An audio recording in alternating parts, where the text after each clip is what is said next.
నాతో పాటు ఈ కార్యక్రమంలో పాల్గొంటున్న మాజీ జడ్పీటీసీ మాదే యాదగిరి గారు, సింగిల్ విండో మాజీ చైర్మన్ నూక సైదులు గారు, శ్రీధర్ రెడ్డి అన్న గారు, అట్లాగే హనుమంతన్న గారు, గ్రామ శాఖ అధ్యక్షుడు మల్లేష్ గారు, అట్లాగే యాదన్న గారు,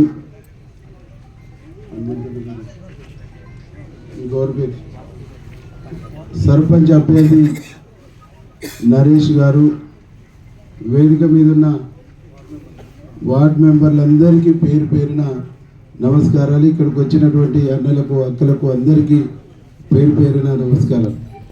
ఈరోజు మునుకుంట్ల గ్రామానికి 11వ తారీఖు నాడు రేపు ఎల్లుండి అవటాలు ఎల్లుండి ఎన్నికలు జరుగుతున్నాయి. ఈ ఎన్నికల్లో కాంగ్రెస్ పార్టీ అభ్యర్థిగా నరేష్ పోటీ చేస్తూ ఉన్నారు. నరేష్కి ఓటేసి నరేష్ని ఆశీర్వదించాలని చెప్పేసి మీ అందరిని మేము కోరుతా ఉన్నాం. అట్లాగే ఈ గ్రామానికి సంబంధించి దేవాలయ భూములు ఉన్నాయి. ఆ భూముల్ని కొంతమంది కంట్రోల్ ఉన్నాయి, అది దేవాలయానికి అప్పగించాలని చెప్పేసి ఒక డిమాండ్ ఈ గ్రామ ప్రజల తరఫున పెట్టింది. ఆ భూములు దేవాలయానికి వస్తే ఆయనకు వచ్చే కౌలుతోనే దేవుని గుడి పండగ కానీ పూజలు కానీ ఇవన్నీ మంచిగా జరుగుతాయి అనేది వీరి యొక్క ఉద్దేశం. తప్పకుండా అవి చేపిస్తారు. చెరువు కింద వ్యవసాయ భూములకు సంబంధించి పోయే దారి సమస్య ఉందన్నారు. తప్పకుండా అది కూడా చేద్దామని చెప్పేసి తెలియజేస్తున్నా. పెద్ద చెరువులోకి మూసి నీళ్లు అప్పుడప్పుడు రావట్లేవు, కొంచెం ఇబ్బంది ఉంది. ఆ కాలువలు అవి మరమ్మతు చేపించి నీళ్లు కావాలని చెప్పేసి చెప్పారు. శిథిల వ్యవస్థలో ఉన్న శివాలయం గుడి నిర్మాణానికి ప్రభుత్వం వైపు నుంచి సహకారం అందించాలన్నారు. తప్పకుండా దేవాదాయ శాఖ మంత్రి దృష్టికి తీసుకెళ్తాను. 40 నుంచి 50 ఇళ్ళు ఇందిరమ్మ ఇళ్ళు కొన్ని ఇచ్చారు, 56 ఇళ్ళు వచ్చినాయి. ఇంకా చాలామంది పేదవాళ్ళు ఇల్లు రానటువంటి వాళ్ళు ఉన్నారు. వాళ్ళందరికీ కావాలంటే ఇంకొక 50 ఇళ్ళు కావాలన్నారు. 50 అయినా 60 అయినా విడతల వారిగా మేము ఇల్లు తప్పకుండా ఇస్తానని చెప్పేసి హామీ ఇస్తాము. దీంతో పాటుగా యాదవుల గంగదేవమ్మ గుడి పోయే బాటది ఒకటి ప్రాబ్లం ఉంది. ఆ బాట క్లియర్ చేసి ఇవ్వాలి, మాదే భూమి అని చెప్పేసి చెప్తారు. తప్పకుండా అది కూడా చేపిస్తాను. ఇక్కడ నీళ్ళ ట్యాంకులు కొన్ని శిథిలావస్థలు ఉన్నాయి, ఎప్పుడు కూలితే అర్థం కాకుంటున్నాయి. వాటిని తొలగించాలని చెప్పేసి చెప్పారు. తప్పకుండా అవి కూడా చేపిస్తాం. మునుగుంట నుంచి ఈదులూరు నుండి ఈదులూరు పోయే రోడ్డుకు డంపింగ్ యార్డ్ ఉంది, దానికి బాట లేదట, అది కూడా చేస్తాం. అక్కలాయగూడెం గ్రామానికి సంబంధించినటువంటి పోయే ఆ రోడ్డు ఒకటి ఉంది, అది గ్రామ పంచాయతీ కొత్త బిల్డింగ్ కావాలని చెప్పేసి మన వాళ్ళు కోరుతాము. దీంతో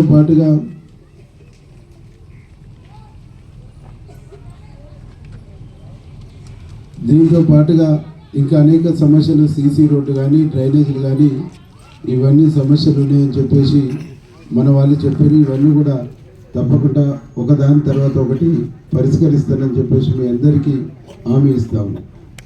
ముఖ్యంగా ఈ గ్రామానికి సంబంధించి ఒక సిస్టమేటిక్గా ఈ గ్రామాన్ని సరి చేసుకోవాల్సినటువంటి అవసరం అయితే ఉన్నది. ఎందుకంటే ఎవడు గెలిస్తే వాడు భూముల్ని కాజేయటం, రకరకాల పద్ధతుల్లో చేసేటువంటి ఒక దుర్మార్గమైన వ్యవస్థ ఇక్కడ ఉన్నది. ఈ దుర్మార్గమైనటువంటి వ్యవస్థని సరి చేయడానికి మీరందరూ నాకు రైట్ ఇవ్వాలి. ఎవడు తప్పు చేయాలన్నా, ఎవడు నేరం చేయాలన్నా, ఎవడు భూమిని ఆక్రమించాలన్నా, ఎవడు భూమి మీద చేయి పెట్టాలన్నా, ప్రభుత్వ భూమి ఉంటే కాజేసి స్వా చేయాలనుకున్నా భయం ఉండాలి. చట్టం రీత్యా చట్టం అనేటువంటిది ఒకటి ఉంది, ఎవరిని వదిలిపెట్టేది అనేటువంటి ఒక భయం అయితే ఉండాలి. అది తప్పకుండా నేను చేస్తానని చెప్పేసి ఈ సందర్భంగా మీ అందరికీ కూడా తెలియజేస్తాను.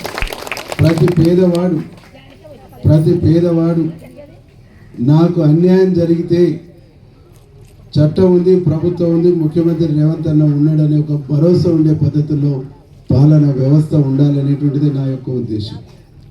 అట్లాంటి పాలన వ్యవస్థ సిస్టాన్ని తీసుకురావడానికి 100% నేను ప్రయత్నం చేస్తాను. చిత్రగుప్తుడు రాసిన చిట్టాలు ఉన్నాయి కదా, ఆ చిట్టాలన్నింటినీ విప్పి సత్యాల్ని అసత్యాల్ని మొత్తం కూడా బట్టబయలు చేసి ఈ ప్రాంత ఈ ఊరు ఆస్తుల్ని కాపాడటానికి మొదటి ప్రాధాన్యత ఇస్తాను. ఎవరి అన్న పేదవాళ్ళ అక్రమంగా భూములు పోతే అది చట్టంలో ఆ పేదవాడికి న్యాయం ఉంటే తిరిగి వాళ్ళకి ఇప్పించేటువంటి దానికి నేను వెనకాడనని చెప్పేసి సందర్భంగా తెలియజేస్తాను.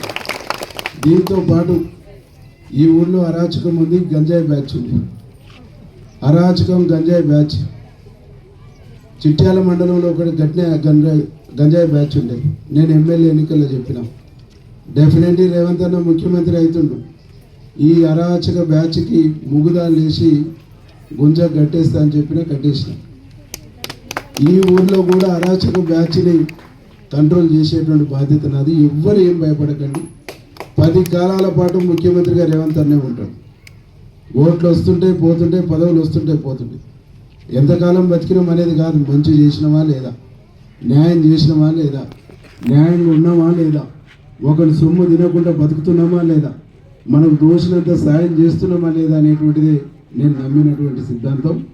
అట్లనే ఉంటాం, అట్లనే బతుకుతాం, అట్లనే జీవిస్తాం. కాబట్టి నేను అవన్నీ దృష్టిలో పెట్టుకొని కాస్త తిరగాలి, మంచిగా పనిచేసేటోడు కావాలి, పేదోడైనా పర్వాలేదు అని చెప్పేసి ఉన్న దాంట్లో మన నరేష్ బెటర్ అనిపించింది. మన గ్రామస్తులందరూ కూడా నరేష్ని పెట్టినా బాగుంటుంది అన్నారు. నరేష్ని పెట్టినాను. నేను నరేష్ కూడా మీ ముందు హామీ ఇస్తున్నా, నరేష్ తప్పు చేసినా మీరు నిలదీయాలి. ఇక నుంచి తప్పులను బ్రేక్ చేయాలి. ఈ ఊరు చైతన్యానికి, ఈ ఊరు తిరుగుబాటుకి, ఈ ఊరు పోరాటాలకు ఒకనాడు ప్రతీక. కాబట్టి డిపాజిట్లకు, లంచాలకు ప్రతీక కాదు ఈ ఊరు. అట్లాంటి సంస్కృతిని మనం బంద్ పెట్టాలి, అట్లాంటి కల్చర్ను మనం బంద్ పెట్టాలి. ఒక నీతిగా, నిజాయితీగా ఇచ్చేయాలి. నేను మీకు వారంలో 7 రోజులు ఏదన్నా మీ పనుల మీదనే నేను హైదరాబాద్కి పోతాను.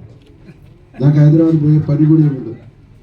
ఈరోజు కాకుంటే రేపు, రేపు కాకుంటే ఎల్లుండి, ఎప్పుడు నేను మీకు ఏదో ఒక టైంలో ఎక్కడికైనా ఉంటాను, కలుస్తాను. ఎవరికి ఏం పని ఉన్నా రండి. నేను ఈ లీడర్ని తీసుకురా, ఆ లీడర్ని తీసుకురా అని కూడా అనను. మీది న్యాయం అయితే, మీది ధర్మం అయితే, మీది సత్యం అయితే తప్పకుండా ఎంఆర్ఓకి కానీ, ఎంపీడీఓ కానీ, ఎస్ఐ కానీ, సిఐ కానీ, కలెక్టర్ కానీ, ఆర్డీఓ కానీ, ఏదైనా మంత్రికి కానీ చెప్పి మీ పని చేయించే బాధ్యత నాది. మీరందరూ కూడా నాకు భారీ మెజార్టీ ఇచ్చారు. మీకు సేవ చేయాలనేటువంటి ఉద్దేశంతో ఇచ్చారు. మీకు సేవకులుగా మాత్రమే ఉంటాను, మీకు సేవ చేయడం కోసమే ఉంటాను. ఉదయం 5:30 నుంచి మొదలుకొని రాత్రి 1 గంట వరకు నేను ఏడ ఉంటే ఆడొచ్చి కలిసి మీ పని చేయించుకునేటువంటి స్వేచ్ఛ మీకు ఉంటుంది. మీకు ఆ స్వేచ్ఛ ఉన్నది. ఇవాళ మీరు నా కాడికి వచ్చి చూస్తే అర్థమవుతుంది. ఉదయం పండ్ల పుల్లతో స్టార్ట్ అయితే నిద్రపోయినోళ్ళు కూడా వచ్చి లేపితే డోర్ కొట్టి నేను లేచి వచ్చి నీకు ఫోన్ చేసి నీ బాధను తీరుస్తాను. కొన్ని సందర్భాల్లో లేటుగా వచ్చేసి అన్న యాక్సిడెంట్ అయింది, ఎట్లా అంటే అంబులెన్స్ లేకుండా కూడా నా కారు ఇచ్చి తీసుకొని పోండి హైదరాబాద్కి అని చెప్తాను. అంటే మనం పోయేటప్పుడు ఏం తీసుకోపోం, ఉన్నప్పుడే ఎంతకాలం బతికినాం అనేది కాదు, ఎట్లా బతికినాం అనేటువంటిది ముఖ్యం. మీరందరూ కూడా చాలా గొప్పగా బతుకుతారు. మీరు ఓట్లు వేస్తే గెలిచిన వాళ్ళు, మీరు ఓట్లు వేసి గెలిపించినటువంటి వాళ్ళు ఎట్లుండాలి, మీకు నచ్చినట్టుగా, మీరు మెచ్చినట్టుగా ఉండాలి. కానీ ఓట్లు వేసిన దాకా ఒక విధంగా, ఓట్లు వేసిన తర్వాత మీ మీద పెత్తనం చేస్తాం, ఎవరి భూమి పడితే అని భూమి ఉంచుకుంటాం, ఏది పడితే అది రిజిస్ట్రేషన్ చేసుకుంటాం, ఏది పడితే అది చేస్తాం, వానికి దాపించి ఇన్ని కొట్టిస్తాం, వీనికి దాపించి అన్ని కొట్టిస్తామంటే ఇది నడవదు, ఇది నడవదు. ఇది ఇంకా బ్రేక్ కావాలి. అది చేస్తున్నటువంటి వాళ్ళు కూడా వినాలి. ఇక బంద్ పెట్టుకోవాలి. బంద్ పెట్టుకుంటే ఓకే, బంద్ పెట్టుకోకుండా నేను బంద్ పెట్టిస్తాను. Very clear. మీ అందరూ కూడా పేరు పేరున రిక్వెస్ట్ చేస్తూ ఈ తమ్ముడు రాసిచ్చినటువంటి ఈ పనులన్నీ కూడా తప్పకుండా నేను చేపిస్తాను. మీరు ఓటేసి గెలిపించండి. రేపు ఎల్లుండి అవుటాలు ఎల్లుండి 1 గంట వరకు ఓటు ఉంటుంది.